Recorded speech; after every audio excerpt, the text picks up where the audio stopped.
The paper shook in my hands because my mom was gripping my wrist so hard. It was an email, printed out. Some words were highlighted in yellow. Others were crossed out with thick black marker. I was 14 years old, just home from spending the weekend at my dad's house. We'd watched movies and eaten pizza. Nothing bad happened. Nothing weird. Just a normal weekend. But my mom's mascara was running down her face in dark streaks. Her eyes were red and wild. She looked like someone had told her the worst news in the world. "He's trying to take you away from me," she said. Her voice was shaking. "This email proves it. He wants full custody. He's been planning this for months." I stared at the paper. I couldn't understand half of what it said. Legal words, court language, but I saw my name. And I saw phrases like best interest of the child and primary residence. My stomach felt sick. "Mom, what does this mean?" She grabbed my face with both hands. "It means you have to choose. Right now. Me or him. Because he's trying to destroy our family." I was so scared. She looked broken. Like I was the only thing holding her together. So I chose her. "My name is Juno. I'm 28 now. I work in corporate logistics for a shipping company in Portland. My life is normal. Quiet. Safe. But when I was a kid, I thought my mom was a hero. She raised me by herself after my dad left. That's what she always told me. He gave up on us. Walked away for someone else. Stopped trying to be part of my life." Every story she told painted the same picture. She was the strong one. The survivor. The parent who stayed. And my dad? He was the coward. The disappointment. The man who couldn't be bothered. I believed her completely. Why wouldn't I? She was my mom. She'd never lied to me about something so important. Except she did. She lied about everything. And I didn't find out until after my dad died. Until it was too late to tell him I was sorry. Too late to ask him why he didn't fight harder. Too late to tell him I loved him. Now I know the truth. And it's destroyed everything I thought I knew about my childhood. About my family. About the woman who raised me. This is what really happened. After that day with the email, everything changed. My mom sat me down at the kitchen table. She had tissues balled up in her fists. Her voice was gentle but firm. "I think it's better if you don't see him for a while," she said. "Just until things settle down.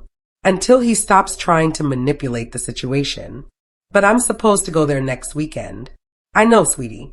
But we need to protect ourselves. Can you do that for me? Can you be strong?" I nodded. I felt like I was saving her from something terrible. She helped me write an email to my dad. Told me what to say.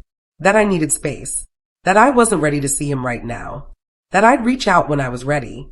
I typed the words she gave me. Hit send. My dad called 3 times that night. My mom declined every call. "Let him worry," she said. "Maybe he'll realize what he's losing." Then she had me block his number.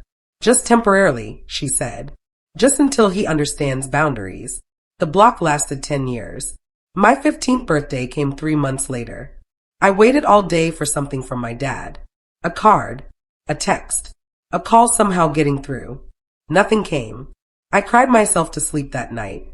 My mom sat on the edge of my bed, stroking my hair, whispering the same things she always did. "I know it hurts, honey, but this shows you who he really is. People who love you don't give up this easily." "Maybe he tried and I didn't see it," I said. Her hand stopped moving. "Are you defending him?" "No, after everything he's done to us? After he tried to take you away from me?" I felt guilty immediately. "No, Mom. I'm sorry." She kissed my forehead. "I know you are. You're a good girl. You're loyal. That's why I love you so much." But her voice had an edge to it. Like I'd disappointed her. Like I'd betrayed her by even mentioning him. I never brought him up again after that. Not for years. And every birthday that passed without hearing from him felt like proof that she'd been right all along. He didn't care. He'd moved on. He'd forgotten me. At least that's what I thought.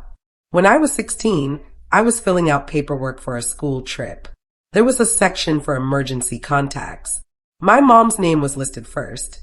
But underneath, in smaller print, was another name. Raymond Fletcher. My dad. It had his phone number. His address. All current information. I stared at it for a long time. Why would the school still have his information? if he wasn't part of my life anymore. I asked my mom about it that night. She was chopping vegetables for dinner. When I said his name, her knife paused midair. Why are you asking about him? His name is on my school forms, as an emergency contact. That's a mistake. I'll call them tomorrow and have it removed. But why is it there? She set the knife down, turned to look at me. Her expression was cold, closed off. Why are you so interested in him all of a sudden? Did someone say something to you? No, I just saw it and wondered. He's not part of our lives anymore, Juno. I need you to accept that. Can you do that? I nodded quickly. Yeah, of course.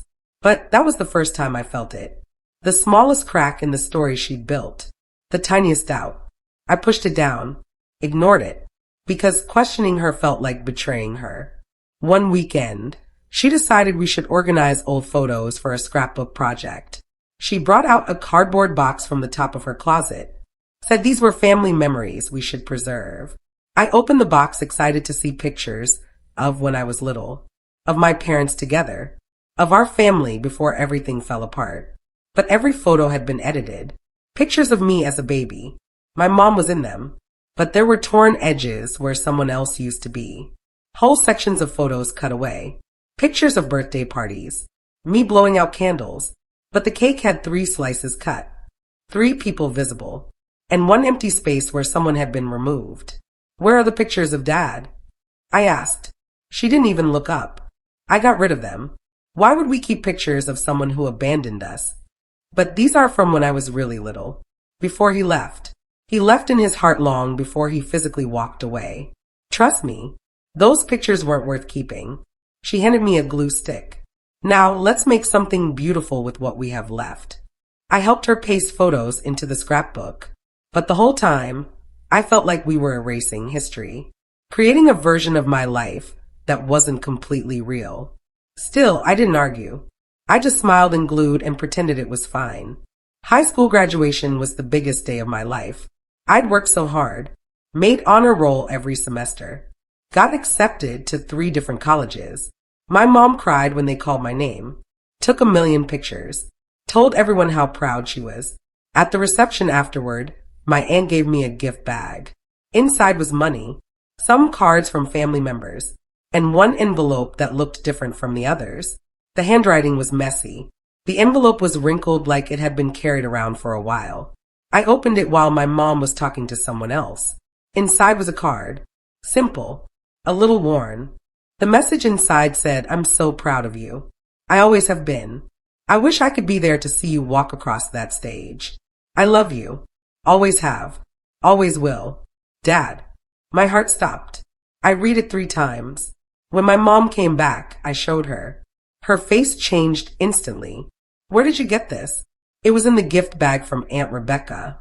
She snatched it from my hands, ripped it in half. This is cruel. Someone's playing a sick joke on you.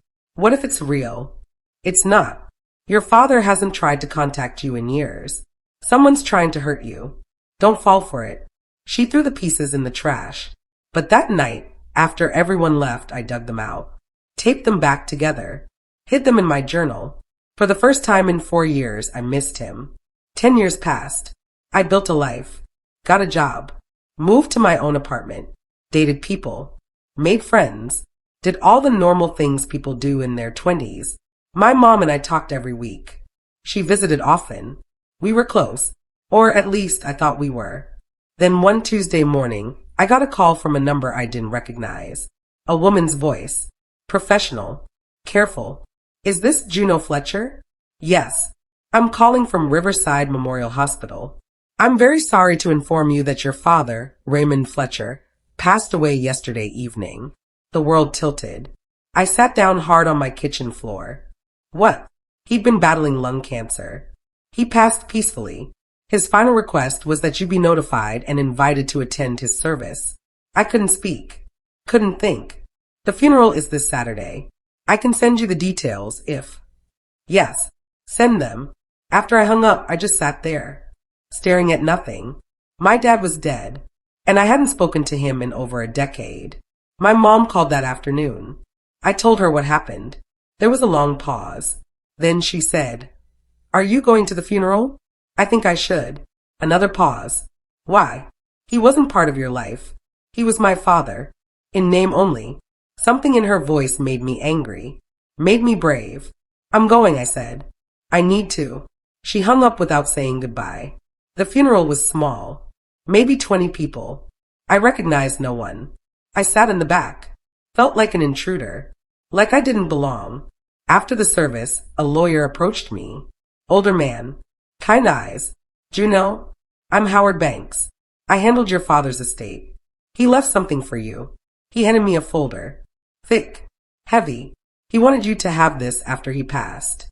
Said you'd understand when you were ready. Inside was a letter. And underneath, a stack of documents. Printed emails. Bank statements. Screenshots of text messages. Birthday cards. All dated. All organized. The letter was in my dad's handwriting. The same messy writing from the graduation card. My dearest Juno, if you're reading this, I'm gone. I'm so sorry I couldn't tell you the truth while I was alive. But I never stopped trying to reach you. I never stopped loving you. Everything you need to know is in this folder. I hope someday you can forgive me for not fighting harder. But more than that, I hope you can forgive yourself for believing what you were told. None of this was your fault. Love always, Dad. My hands were shaking so hard I could barely turn the pages. But when I did, I saw everything. The whole truth. The lies. The manipulation. The theft. Everything. There was a woman at the funeral. Older. Maybe 60. She'd been crying through the whole service. After everyone else left, she approached me. You're Juno, she said. Not a question. A statement. Yes. I'm Tina. Your father's sister. Your aunt. I stepped back. His sister. She nodded. Tears streaming down her face. You look just like him. God, you look exactly like him when he was young. My mom had always told me about Tina, but not as my aunt, as the other woman. The reason my dad left. The person who destroyed our family. My mom said you were. I know what she said. Tina's voice was gentle but firm. She told you I was the reason he left. That we were having an affair. I nodded. That was a lie, honey. I'm his sister. I've been his sister his whole life. And I've been trying to see you for 14 years. She pulled out her phone. Showed me pictures. Her and my dad as kids. Teenagers. Adults. Family photos with their parents. Pictures that proved exactly who she was. He talked about you constantly, she said. Every holiday. Every birthday. He'd call me crying because he couldn't get through to you. Couldn't get past your mother. I felt sick. Dizzy. Like the ground was disappearing beneath me. Why didn't he try harder? He did. Oh, honey, he tried everything. Tina took me to lunch after the funeral. We sat in a quiet diner. She ordered coffee. I couldn't eat anything. She pulled out more papers. More evidence. Things my dad had saved. Things he'd wanted me to see. He sent money every year, she said. For your birthday. For school. For college. He set up a fund when you were born. Added to it every month. I never got any money. I know. It all went through your mother. Legally, as your guardian, she had access to it. How much? Tina looked down. Over $50,000. For college specifically. And more for other expenses. I thought about working 2 jobs through college. Eating ramen for dinner. Stressing about rent and books and tuition. My mom had told me we couldn't afford to help. That I needed to be independent. That it would build character. She'd had $50,000 the entire time. Where is it now? Tina didn't answer. She didn't have to. My mom had taken it. All of it. And she'd let me struggle. Let me work myself to exhaustion. While she spent money that was meant for me. I put my head in my hands. Started crying right there in the booth. Tina held my hand across the table. I'm so sorry, sweetheart. Your dad wanted to tell you himself. But she made it impossible. Howard, the lawyer, called me the next day. There's one more thing your father left for you. I debated whether to include it, but he was very clear that he wanted you to hear it. What is it? A voicemail from about 10 years ago. He saved it to a digital file specifically for this moment. He sent me the file. I sat in my car in the parking lot of my apartment building, stared at my phone for 10 minutes before I could make myself press play. Then I heard his voice. Juno, it's Dad. I know you probably won't listen to this. I know your mom's probably already deleted it. But I had to try. I don't know what she's been telling you. I don't know what you think I did. But I love you. I've always loved you. I've sent letters, cards, emails, money. I've shown up at school events and been turned away. I've tried to call and been blocked. I don't know how to reach you anymore. But I'm not giving up. I will never give up. Please, if you ever hear this, please know that I didn't leave you. I was kept from you. There's a difference. I love you so much. Please don't shut me out forever. His voice broke at the end. I could hear him crying. The voicemail was dated 2 days after my 17th birthday. I'd been 17 when he left that message. 17 and convinced he didn't care. 17 and angry at him for abandoning me. He'd never abandoned me. He'd been fighting the whole time. I just never knew. I didn't call my mom for 3 weeks after the funeral. She texted constantly, called every day, left voicemails asking if I was okay, saying she was worried, saying she loved me. I couldn't look at her messages without feeling rage. She'd stolen everything. My relationship with my dad, my college fund, my sense of reality. 14 years of my life built on lies. Finally, she showed up at my apartment. I opened the door. She stood there with groceries, smiling, like nothing was wrong. You haven't been answering. I got worried. I brought food. I didn't let her in. I know what you did. Her smile faltered. What are you talking about? The money, the letters, the voicemails, all of it. She set the groceries down. Her face changed, hardened. He told you his version. His version? Mom, I have proof. Bank statements, emails, recordings, everything. He was manipulating you, even from the grave. That's exactly the kind of person he was. I laughed, actually laughed. You're still lying, even now, even when I know the truth. What truth? That he was a perfect father? That I'm the villain? Is that what you want to believe? I want you to tell me why. Why you kept him from me. Why you took the money. Why you lied for 14 years. She didn't even flinch. Didn't apologize. Just looked me straight in the eye and said, because I had to. Because he would have ruined you. I protected you. I slammed the door in her face. I spent the next month going through everything my dad had left me. Every letter he'd written. Every card he'd tried to send. Every email that had bounced back or been blocked. He'd written to me on every birthday. Sometimes 3 pages. Sometimes just a few sentences. I read them all in one sitting. Cried through most of them. In one letter from when I was 16, he wrote, I heard you made the honor roll again. I'm so proud. I wish I could tell you in person. I wish I could take you to dinner to celebrate. I hope someday you'll let me back in. I hope someday you'll know how much I love you. In another from when I was 19. Your Aunt Tina says she saw you at the grocery store. She said you look so grown up, so beautiful, so much like your mom used to be before everything got so complicated. I miss you every single day. One from when I was 23. I know you probably hate me. I know you probably think I abandoned you. But I need you to know that's not true. I tried. God, I tried so hard. And I'll keep trying until my last breath. Because you're my daughter. And nothing will ever change that. He'd kept trying. Right up until he got sick. Right up until he physically couldn't anymore. And I'd had no idea. I found pictures in the folder too. Photos I'd never seen. Me as a baby. A toddler. A little kid. My dad holding me. Both of us laughing. Me wearing a tiny baseball cap. Him pushing me on a swing. Me sitting on his shoulders at a park. These were the photos my mom had cut him out of. The moments she'd erased. But he'd kept his copies. Preserved them. Protected them. In one photo, I was maybe 5 years old. Holding up a drawing. My dad was kneeling next to me. Pointing at it, looking so proud. I turned the photo over. On the back, in his handwriting, Juno's drawing of our family. She said I'm the best daddy in the world. I'll love her forever. I sat on my living room floor surrounded by evidence of a father who'd loved me desperately. Who'd fought for me. Who'd never given up. And I realized something that broke me completely. He died thinking I hated him. Thinking I'd chosen to cut him out. Thinking I'd rejected him. He'd never known that I'd been manipulated. That I'd been lied to. that if I'd known the truth, I would have fought to be with him. He died believing I didn't love him, and I couldn't fix that. Couldn't tell him I was sorry. Couldn't give him back the years we'd lost. It was too late. I scanned some of the photos, the ones where my mom had cut him out. I used an app to restore them digitally, filled in the missing pieces.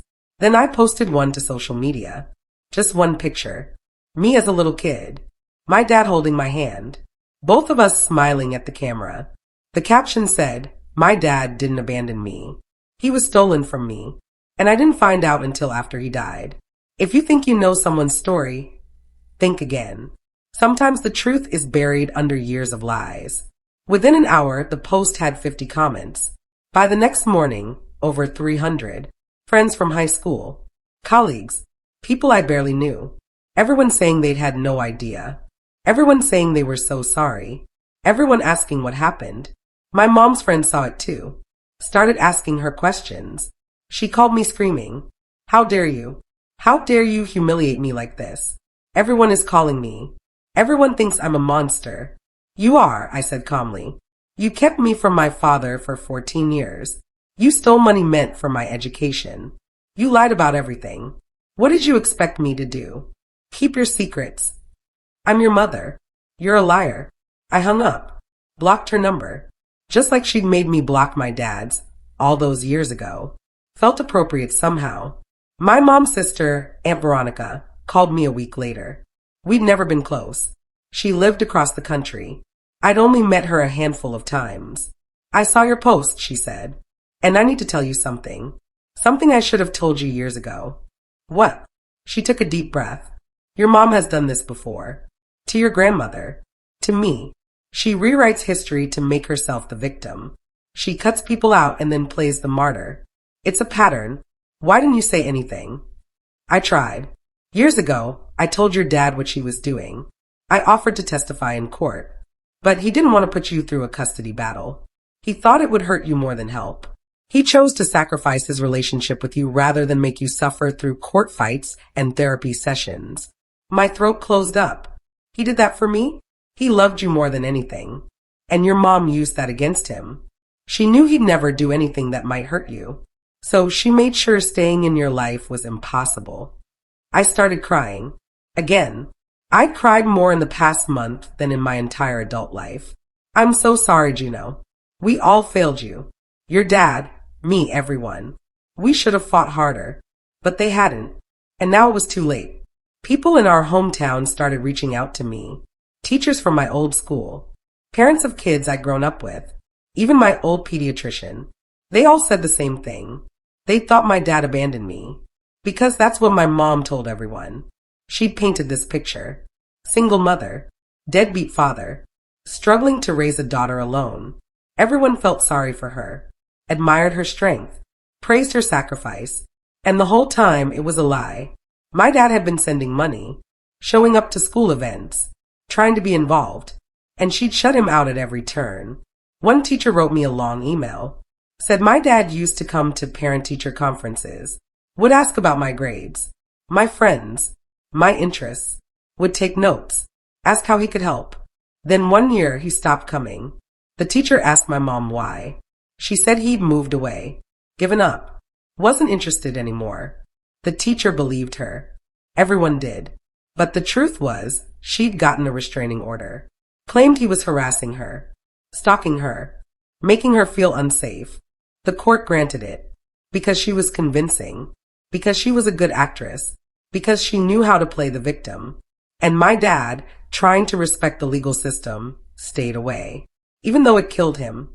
I found a storage unit key in one of my dad's belongings. It was taped to the inside cover of a book he'd left me. A novel about fathers and daughters. A story about complicated love. The key had an address written on the tag. A facility near his old apartment.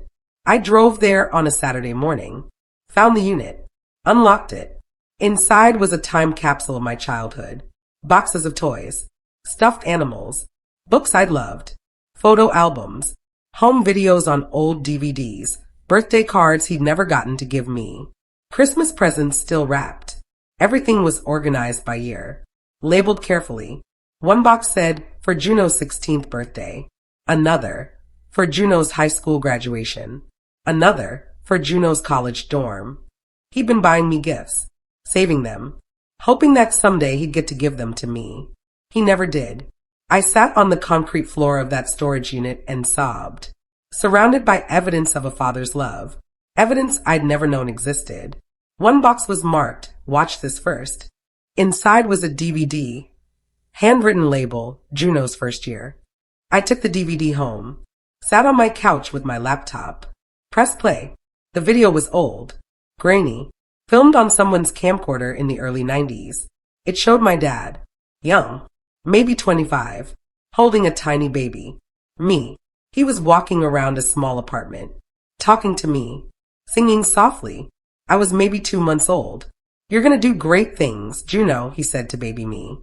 "You're gonna be smart and strong and brave, and I'm gonna be there for all of it. I promise. I'm never gonna leave you. Never." The video cut to another scene. Me taking my first steps, maybe a year old, wobbling across a living room. My dad crouched down with his arms out. "Come on, baby girl. You can do it. Come to daddy." I made it 3 steps before falling. He caught me, lifted me up, kissed my cheek.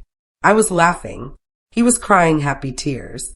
"That's my girl," he whispered. "That's my brave girl." More clips. Birthday parties, Christmas mornings, park visits, beach trips, all before I turned 4. All before everything fell apart. In every single clip, he looked at me like I was the most precious thing in the world. The video ended with him holding me while I slept. I was maybe 3, curled up on his chest. He looked at the camera, smiled. "Being your dad is the best thing I'll ever do. I love you so much, Juno. More than anything. Forever." Then the screen went black. I watched it 4 more times. Couldn't stop. My mom had a retirement party planned. She'd worked at the same insurance company for 30 years. Big celebration. All her coworkers, her friends, family members. She called me from a blocked number. Asked if I'd come. Asked if I'd give a speech about her. About what a strong mother she was. How she'd raised me alone. How she'd sacrificed everything. I almost said no. But then I thought about my dad. About the truth buried under years of lies. About justice. "I'll be there," I said. "And I'll speak." She sounded relieved. "Thank you, honey. I know we've had our difficulties, but you're still my daughter. And I love you." I didn't say it back. The party was at a nice hotel. Maybe 75 people. Balloons. Cake. A slideshow of photos from her career. When it was time for speeches, she introduced me. "And now, my wonderful daughter would like to say a few words." I stood up, walked to the microphone, looked out at all those faces. People who thought they knew her, who thought she was wonderful, who had no idea what she'd done. My mom asked me to talk about what it was like growing up with her as my mother. I started. "So I'm going to tell you the truth." Her face changed. She started to stand up. I kept talking. "When I was 14, my mom convinced me that my dad was trying to hurt us. She showed me legal papers I didn't understand, made me block his number, made me stop seeing him. And for the next 10 years, I believed he'd abandoned me." The room was silent. My mom was shaking her head, saying no. But no one was looking at her. Everyone was looking at me. But 3 months ago, my dad died. And I learned the truth. He'd never abandoned me. He'd been sending money, writing letters, calling, showing up. For 14 years, he fought to be in my life. And for 14 years, my mom blocked him at every turn. Whispers started, people turning to look at her. She took the college fund he'd set up for me. Over $50,000. Let me work 2 jobs through school while she spent money that was supposed to be mine. She lied to everyone. Made him look like a deadbeat. Made herself look like a hero. And she stole 14 years of my life with my father. Years I can never get back. My mom stood up. "This is inappropriate. You're making things up. I have proof," I interrupted. "Bank statements, voicemails, letters, all saved, all documented. Everything you did, everything you stole." She looked around the room. People were staring at her with horror, disgust, shock. "Congratulations on your retirement, Mom," I said. "I hope it's everything you deserve." Then I walked out, left her standing there. Exposed. Finally, 6 months later, I filed paperwork to legally change my name. I'd been Juno Winters my whole life. My mom's last name. I changed it to Juno Fletcher. My dad's name. The name he'd wanted me to have. The judge asked why. I told her everything. The lies. The manipulation. The stolen years. She approved it without hesitation. I'm so sorry for what you went through. I hope this brings you some peace. It did. More than I expected. Getting that new driver's license. New credit cards. New social security card. All with his name. It felt like taking a piece of him back from the grave. Reclaiming something that had been stolen. My identity didn't belong to her anymore. It belonged to me. And to the memory of a father who'd loved me even when I didn't know it. I framed the legal documents. Hung them in my apartment. Physical proof that I'd chosen him. Finally, even if it was too late, people asked if I was angry, if I hated my mom, if I wanted revenge. I didn't hate her. Hate required too much energy, required me to care what happened to her. I just wanted her out of my life, permanently, completely, and changing my name accomplished that. Cut the last tie, severed the final connection. I was free. A year after my dad died, I started a foundation. It's called the Raymond Project, named after him, after the man who fought for me when I didn't know I needed fighting for. The foundation helps kids caught in parental alienation cases, provides legal support, counseling, resources for children being manipulated by one parent against another. We work with lawyers, therapists, court advocates, anyone who can help kids like I was, kids who are being fed lies, being used as weapons, being stolen from parents who love them. The first family we helped was a dad in Seattle. His ex-wife had convinced their daughter he was dangerous, had coached her to lie in therapy sessions, had blocked all contact. We got him a good lawyer, got the daughter into unbiased counseling. Within 6 months, they were reunited. The dad sent me a photo of their first visit. Both of them hugging, both crying, both finally free. That's what keeps me going, knowing that I'm preventing other kids from losing what I lost, from spending years believing lies, from missing out on parents who love them. My dad would have loved this, would have been so proud.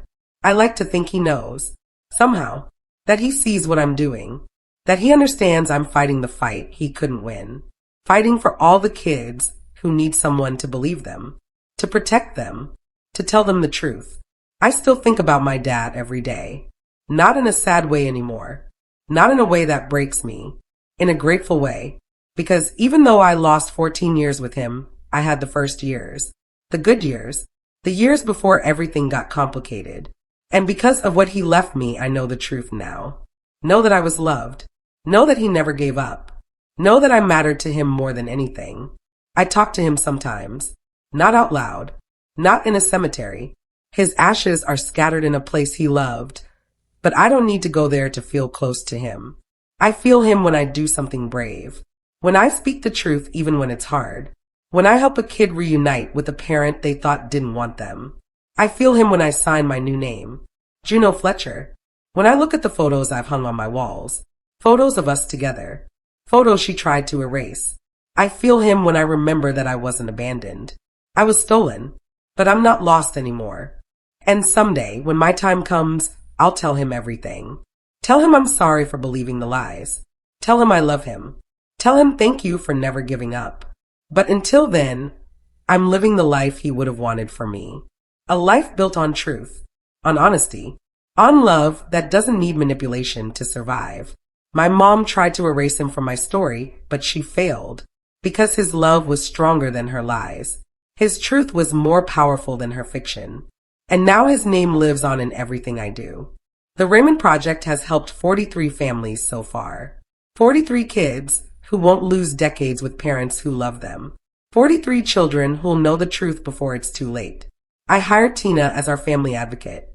She works directly with kids, helps them understand that sometimes adults make mistakes. That being manipulated isn't their fault. That love doesn't disappear just because someone says it does. She tells them about her brother, about me, about how we lost each other, but how his love survived anyway. Your parent didn't forget you, she tells them. They're fighting for you, and we're going to help them win. Last month, we got a letter from a 15-year-old girl in Michigan. She'd been told her dad was abusive, dangerous, that he'd hurt her if she saw him. But she found his letters hidden in her mom's closet. Years of letters, begging to see her, proving he'd been trying. She called our hotline. We connected her with resources. Within 2 months, a judge ordered reunification therapy. 3 weeks ago, she sent me a photo. Her and her dad at a coffee shop. Both smiling, both healing. She wrote, "Thank you for believing me. Thank you for helping me find the truth. I got my dad back because of you." I cried when I read it. Happy tears this time. Because that girl got what I couldn't have. Time. Years ahead of her to rebuild what was broken. To create new memories. To know she's loved. Sometimes people ask if I ever talk to my mom. I don't. She tried reaching out for the first 6 months after the retirement party. Called from different numbers. Sent emails. Showed up at my apartment twice. I got a restraining order. Same type she'd gotten against my dad. Felt appropriate. The last message she sent said, "I did everything for you. Everything. And this is how you repay me." I didn't respond. Because there was nothing left to say. She still doesn't understand what she did. Still sees herself as the victim. The wrong party. The mother who sacrificed everything for an ungrateful daughter. She'll probably die believing that. And I've made peace with it. Some people can't face their own truth. Can't admit what they've done. Can't change. My mom is one of those people. But I'm not responsible for her healing. Her growth. Her understanding. I'm only responsible for my own. And I've chosen truth. Chosen honesty. Chosen to honor my dad by being the person he always believed I could be. Strong. Brave. Someone who fights for what's right even when it's hard. Last week was the anniversary of his death. 3 years. I went to the beach where his ashes were scattered. Sat on the sand and watched the waves. Talked to him like he was sitting next to me. "I miss you," I said. "Every single day. I'm sorry I didn't know. I'm sorry I believed her.